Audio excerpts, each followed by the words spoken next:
Previous time on Cosmic Love. What is between the docking bays? It's a black hole! Whoa, you're not Vortron. No, I'm Ned. We are now joined live and in person by Ned Fjorgensen, Chief Accountant for Vortron and the Marfikian Army. So Ned, you bring us in. Alice, you ding Sparkle Muffin's dinner bell and she comes running. But slimy Marfikians will not see because delicious cat is invisible. Then they kill us? I'm sure they'll find us eventually. But by then, we'll have smashed the Quantum Pearl. Let's go see a Marfikian about a cat.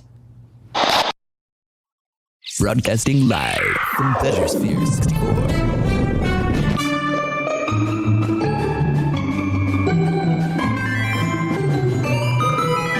It is my great honor to introduce Madam Xandra with Cosmic Love. Good evening, Pleasure Sphere 64 employees. You're tuned into Cosmic Love with Madam Xandra. I regret that I have been unable to broadcast anything on the public channel in hours. Now that Marfikian accountant Ned Fjorgensen is on our side, and we've hatched a clever plan, we can't have Vortron hearing about it and ruining everything. But I don't like the idea of there being listeners out there who only hear silence. As if we've been captured or killed. As if there's no more hope. It weighs heavy on Madam Xandra's heart. So maybe we should get on with the plan and save their asses already. Mouthy Pupa is right. Fair enough. Myself, Dok Bloodnikov, Alice Byrani. I think I want to call myself Morticia now. When the delicate yet deadly plan is over, dear. Anyway, we're currently in a safe spot right outside the Deck 100 penthouse suite. We're all shackled up and at the mercy of our sadistic captor, Ned Fjorgensen. Throw a couple cat o' nine tails in there and it's a fantasy come true. Although I do try to keep genuine mortal danger out of my sexy scenarios, all the same, I'm feeling remarkably at home. Ned, you up for your big acting debut? Yeah, I guess so. Now, what did we talk about, Ned? I'm a cold-ass villain. There you go. Alice, you have Sparkle Muffin's bell? Dinger at ready. What do you say when Sparkle Muffin is safe in your arms? I don't want to say it. Say it. The crumpet is in the oven. Exactly.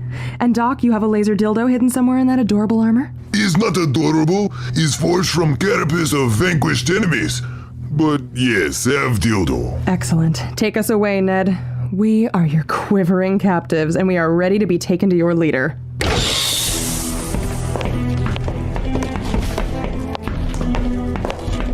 Halt! What's this? I've captured the smut woman and the lesser Byrani. Oh, and the weird one with all the legs. Beard is matter of perspective.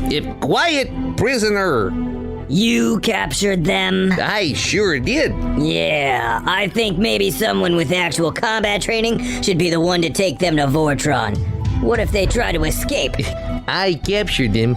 I'm taking them to Vortron. Stand down, Randy. Remember that thing? Fine. Proceed.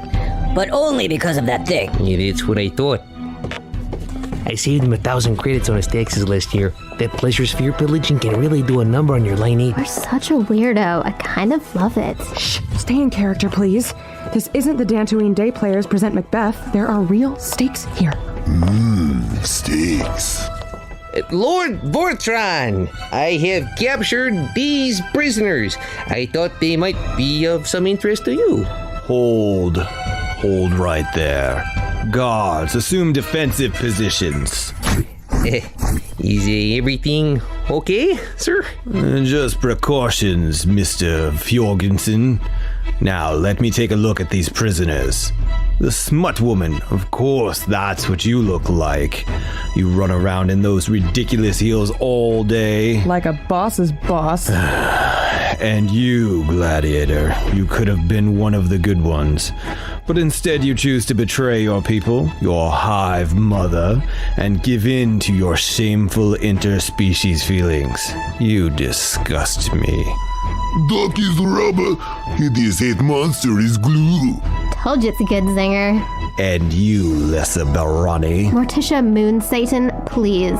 We will torture you just as we tortured your father, and you will tell us where the Quantum Pearl is. Obviously, you're not that good at torturing if you couldn't even get my stupid dad to talk. Marficians are the best at torturing. Shut up, Mr. Fjorgensen.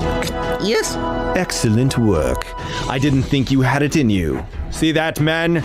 You all have the best training and top-notch weaponry Marficia has to offer, and yet it's my accountant that catches these vermin. All of you, give yourself 40 lashes of shame. I want to see you bleed. Well, I don't want any special treatment, sir. It's all for the glory of Mr. X. For the glory of Mr. X, indeed. You won't get away with this. But I already have. You're all here. There's no one left to mount any kind of pitiful insurrection. One of the least exciting things to mount, I must say. Is everything that escapes your lips filth, woman? A little filth is nice sometimes. You should try it. What was that terrible tinkling noise? It was like laughter of children. It was horrible. You know, I'm glad we got a chance to meet face to face, Mr. Vortron. I think we can really get to the root of your problems if we just go back far enough. What was your childhood like? You can't get me off track, woman. You know, sometimes these iffy personality things go back to parental involvement in the early childhood. This is irrelevant. The truth of Mr. X cannot be reduced to personal anecdotes.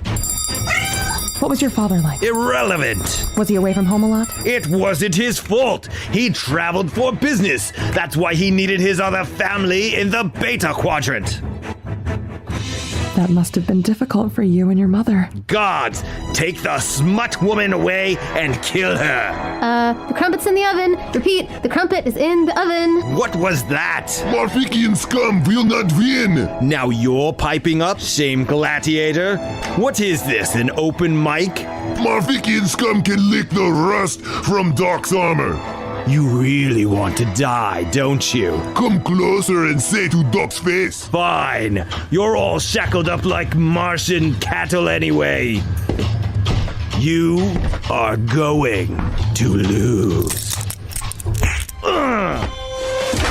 Ladies and gentlemen, Dok Bloodnikov has punched Vortron in the face. Repeat, he has punched Vortron in its stupid face. Gods! Stop giving yourself lashes and stop them! In the chute, come on! Everyone in, I'll lock it after us.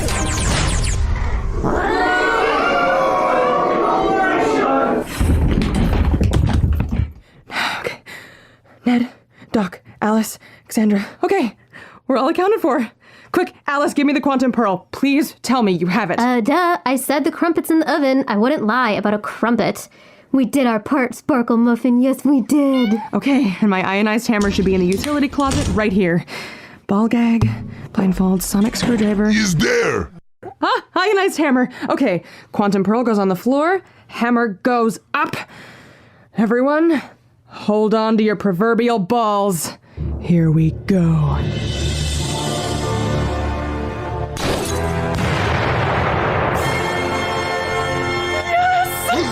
We did it! Maybe we hide now to delay the dying? Into radioactive Sally's dressing room. It's magnetically sealed.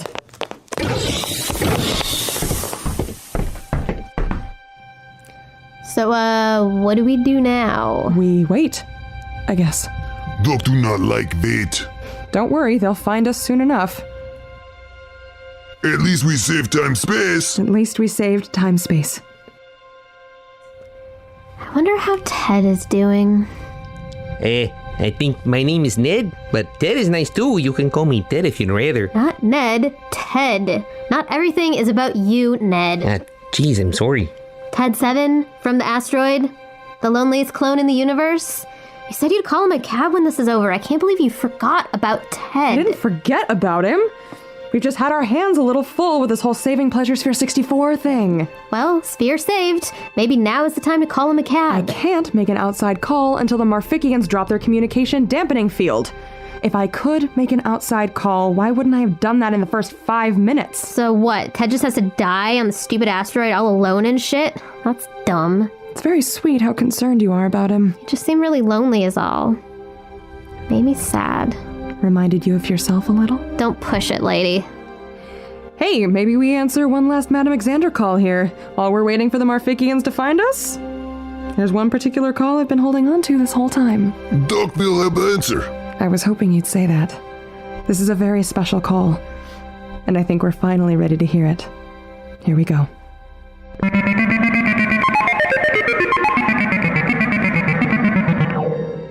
Hello, madam. I am, John Jacob Smith. I am gladiator from the planet Urexia. I am have a desperate problem and need ask advice. John is conflicted about matter of heart. Has a warm feeling of heart for a trainer. But trainer is not of Urexian species. Hive mothers say love for other species weaken Urexian bloodline. That interspecies love is both terrible and disgusting and wrong thing that Urexian can do. But that does not change John's heart feeling. Instead, heart feeling just make John hate self. What is wrong with John that he feels such way? Why is teachings of Hive Mother not enough to make terrible wrong feeling go away? What can John do? Hey, Doc, that John Jacob Smith fella sounded just like you. We all got it, Ned. Try to keep up. So, Madam Xandra, know all along? Was Doc who called? Was Doc with the problem? Why do you think I've been trying to talk you through your issues this whole time? But Xandra acts so surprised when she find that Tuzu is of Milorian species. I didn't want to freak you out, honey bun. I thought if you knew I knew, you might panic and shut me out. Sometimes in this business, it's about baby steps. Doc hope one day he as wise as Madam Xandra. Come on, you're making me blush. You took the steps, I just showed you the way. Oh my god, yes, you're both amazing, blah blah blah. I'm not sure I understand what's happening right now. How about it, Doc? You want to answer John's question? Would be honor and privilege. Nope, still don't get it. Dear John Jacob Smith, thank you for calling the Cosmic Love with Madam Xandra and Dok Bloodnikov. Oh, I love it. Your problems seem very large and scary now, like giant Urexian razor elephant. But if John really think about it, it's not such scary thing. More like tiny Urexian appetizer kitten. So John love Tuzu, trainer with unknown name. Oh, I get it now. And so Hive Mother have teach John that interspecies love is disgusting and wrong. Is Hive Mother one of gods? Does she know all things in universe? No, Hive Mother is just mortal. Is just Urexian. Is just trying her best in complicated galaxy. She does not know all things. She is just taught hateful thing from her own Hive Mother. But if she truly love her son, she will accept John for who he is. If not now, then in time. And if not in time, then John can find other family who love John for true John self. For example, Madam Xandra. Love you, boo. But John cannot live in fear of love feeling. Love feeling is one of greatest feeling in universe. Is what bind alien and human and robot together in one great cosmic song. This is unbelievably lame. John has only one life and would be waste and tragedy if John is to always torture self from inside just because of love feeling. Live authentic to self, John. Be self and do not apologize. Is worth it. John is worth it. Good luck and keep exoskeleton chin up. Thank you for call, Cosmic Love. Uh-oh. Jigs up. It has been my absolute privilege to get to know each of you over the course of the last few days. Doc, there's no one I'd be happier to die with, fighting side by side. Doc is happy as well. Shh, Sparkle Muffin, close your eyes. It'll all be over soon. I never saw Andromeda 8. Don't worry, it's overrated. The waterfalls smell weird. Dok is ready.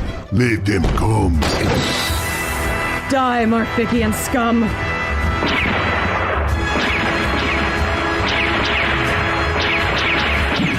What up, Marfickians? Hold your fire! Say what? This is the UN. The United Nebula's peacekeeping force? Weapons down, people! Someone named Ted 7 called us and told us you folks could use a hand. Yes, Ted. I told you guys he was the best. Ted called in the cavalry? How did he know we were here? You'll have to talk to Ted directly about that, ma'am. Right now, my mission is to get you folks to safety. You know this whole station is swarming with Marfickian terrorists, right? Ted appraised us of the situation. We have inadequate force to subdue the Marfickian incursion. Does UN need assistance in destroying Marfickian scum? Our army is adequately prepared, Mr. Bloodnikov. I think you've earned the right to sit this one out. Fine, but just this once. Come with me, folks. We have a ship orbiting that's ready for your arrival. And Miss Byrani, we have your father. Daddy? I mean, whatever. I guess I can bear to see his stupid face. Is that Marfickian on the floor with you all? Oh, poor Ned fainted dead away. Yeah, he's with us. I want you to treat him with the utmost respect. He's the reason we made it through this. He's a very brave soul. We'll scoop him up, ma'am. Let's go!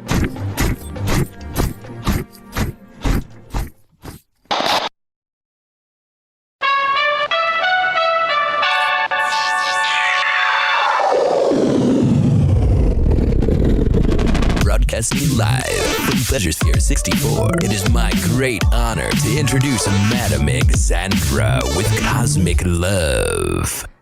Are you a guest on Pleasure Sphere 64? Are you in a pickle about your love life and don't know where to turn?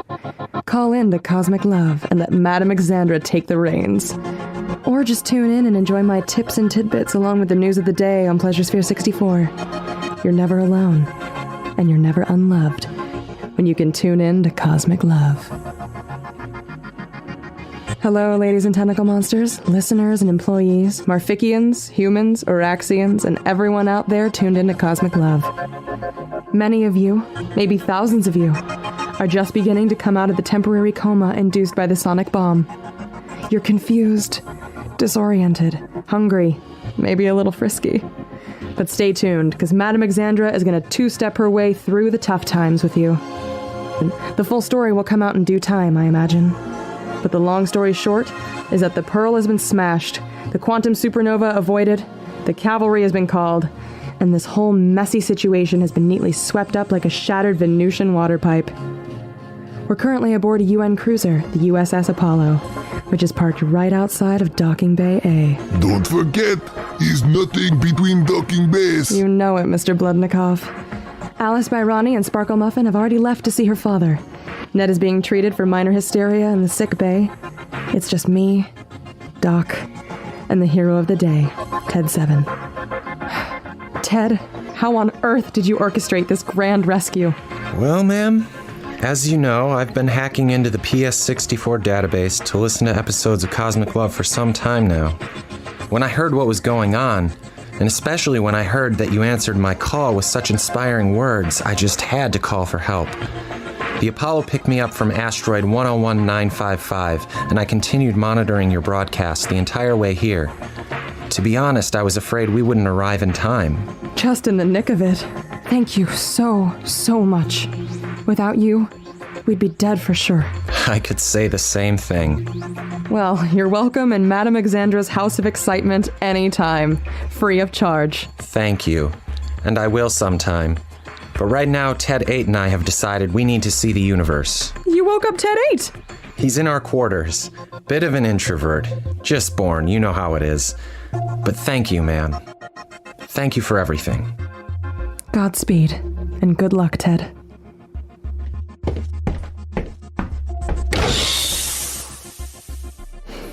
Doc. Madam Xandra, It's back to just you and me, like beginning. but so different. Thank you. For all. Ditto. You're the best guest I've ever had on Cosmic Love. Dok Dot is now Cosmic Love with Madam Xandra and Dok Bloodnikov. You're welcome to co-host anytime. Dok might later. But now Dok must rescue Tuzo from booby trap room. and tell him Doc's true heart feelings. Then Doc need to go home and talk to Hive Mother. There is much Doc need to do. I wish you all the luck in the universe, my soft-hearted gladiator. You're gonna do great. Is new beginning for Doc. Is new beginning for all of us. You call soon and tell me everything. I'm so proud of you, honey, and I love you to bits. Doc love Madam Xandra also. Take care of yourself, you big lug.